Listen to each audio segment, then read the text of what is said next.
Hello my dear students, this is Pallavi Borde. I am an assistant professor in chemistry in Modern College of Arts, Science and Commerce, Shivajinagar, Pune.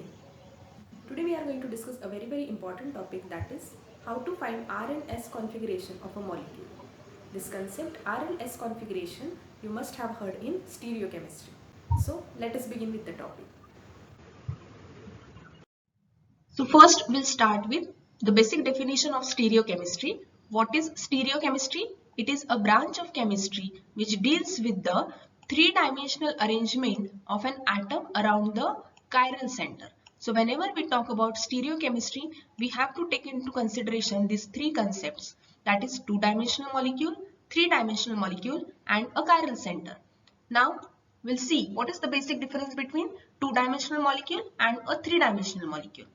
Two-dimensional molecule, it is simply a planar molecule, while three-dimensional molecule, it is a non-planar molecule. So I request you all to please look at this diagram to understand the difference between 2D and 3D molecule. So this molecule can be called as non-planar molecule or three-dimensional molecule because this carbon is attached to A, B, C and D. Can you see the difference between the bonds? There are different types of bonds present in this molecule. The bond with A and B are simple lines which indicates the bonds are in the plane. And look at C and D. These are different kind of bonds. These are not simple bonds. So the bond with C is kind of a dark line. So this is called as wedge bond. Whereas the bond with D, it is dotted line called as dotted bond. So what does it indicate? The bond with C, it is coming towards you whenever we have wedge bond, and whenever we have dotted bond, it is going away from you. So in this molecule, two bonds are in the plane while two bonds with C and D, they are going out of the plane. So as a whole, this molecule is called as non-planar molecule or three-dimensional molecule. The next concept is chiral center. What is chiral center? It is an atom which is attached to four different groups. Again, come to this diagram. This carbon is attached to A, B, C and T. So this carbon at the center can be called as chiral center or a stereo center. So this is our topic. What is R and S configuration of a molecule? So basically it tells you about the arrangement of four different groups around the chiral center. Means how these four different groups are attached with your chiral center, whether they are in the plane, whether they are out of the plane. So we have R configuration and S configuration. R means rectus, that is the right-handed arrangement of all the atoms around chiral center, and S is sinister, that is left-handed arrangement of all the atoms around the chiral center. This R configuration gives you clockwise arrangement while S configuration gives you anti-clockwise arrangement. Here I have shown these two diagrams of the arrows. Look at the direction of these moving arrows. So if we say the R configuration, the arrow is moving in a clockwise manner, whereas in S configuration, it is moving in anti-clockwise manner. Whenever we study any concept, we have to follow some rule. To assign R or S configuration, we have CIP rule, which tells you about how to assign R or S configuration to a molecule in a stepwise manner. So let us have a look. What is CIP rule? It is Kahn-Ingold-Prelog rule, and these are different steps which you are going to follow. The first step is identify chiral center in your molecule. Then the next step is give priority to all the four groups attached to chiral center according to their decreasing atomic number. This is very important. According to what you are going to give priority to all the four groups attached? According to their decreasing atomic number. Means what? The atom which is having highest atomic number will get highest priority, means first priority, then second, third, fourth and so on. The next step is you are going to draw an arrow going through first, second and third priority group. don't consider fourth priority group here. I'll repeat. Once you give the priority to all the four groups attached to your chiral center, you are going to draw an arrow going through first, second and third priority group. Don't consider fourth priority group here. Then look at the direction of the moving arrow. Either it will be clockwise or anti-clockwise. If the direction of moving arrow is clockwise, it will give you R configuration. And if the direction of moving arrow is in anti-clockwise manner, it will give you S configuration.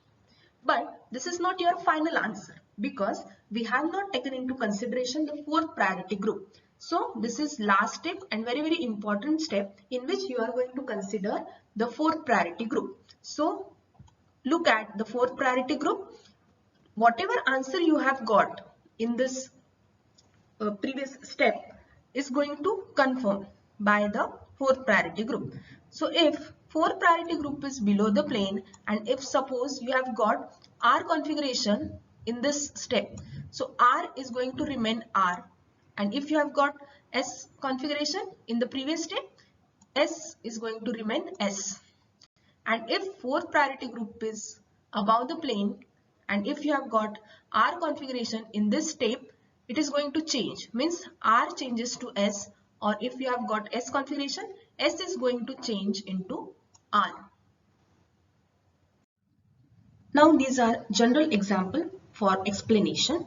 Look at this first example. Here we have said that this molecule is showing you R configuration. How? Let us follow the CIP rule. Now the first step is identify chiral center. This is your chiral center which is attached to four different groups. These four different groups are A, B, C and D, and I have given here the priority order. A is having higher priority than B, then C, then D. So according to this priority order, we are going to give numbers to these A, B, C, D groups. So A is first priority group, B is second priority group, C is third priority group and D is fourth priority group. This is your second step. What is third step? You are going to draw an arrow going through 1, 2 and 3. Then the next step is look at the direction of moving arrow. If it is moving clockwise, it will give you R configuration. As this arrow is moving clockwise, it will give you R configuration. But how will you confirm the answer? Looking at fourth priority group. If it is below the plane, R configuration is going to remain R.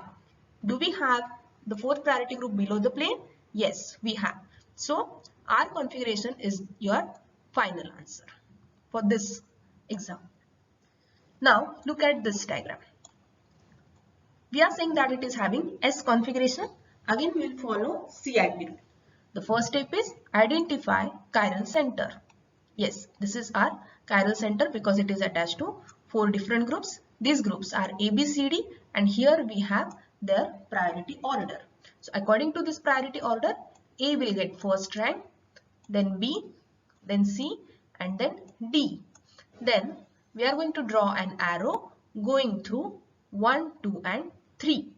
Now look at the direction of moving arrow. It is moving anti-clockwise. So the answer can be S. We have not confirmed our answer because we have not taken into consideration the fourth priority group.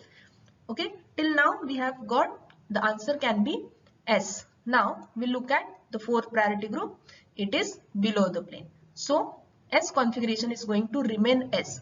Means this example is having S configuration. Now consider next example. Again we are going to follow CIP rule. Identify chiral center because it is attached to four different groups A, B, C, D and this is the priority order. Then we have given numbers. A is having highest priority, then we have B, then C and then D. Then draw an arrow going through A, B and C. It is moving in clockwise direction. So answer can be R. Now consider fourth priority group. Do we have this group below the plane? No, because now the bond between C and D is wedge bond, which indicates the D is above the plane or coming towards you. So D is above the plane, so our answer is going to change. What was our answer? Our answer was R, but now it is going to change to S. So here I have written R changes to S configuration, but in exam you are going to write the compound is having S configuration. Now the next thing, this example, can you think about this example? It is very easy. We are saying the example is having this configuration, S changes to R. How? Again according to CIP rule. This is chiral center because it is attached to 4 different groups A, B, C, D. This is the priority order. So we have given number A, B, C and D. Then we are drawing an arrow.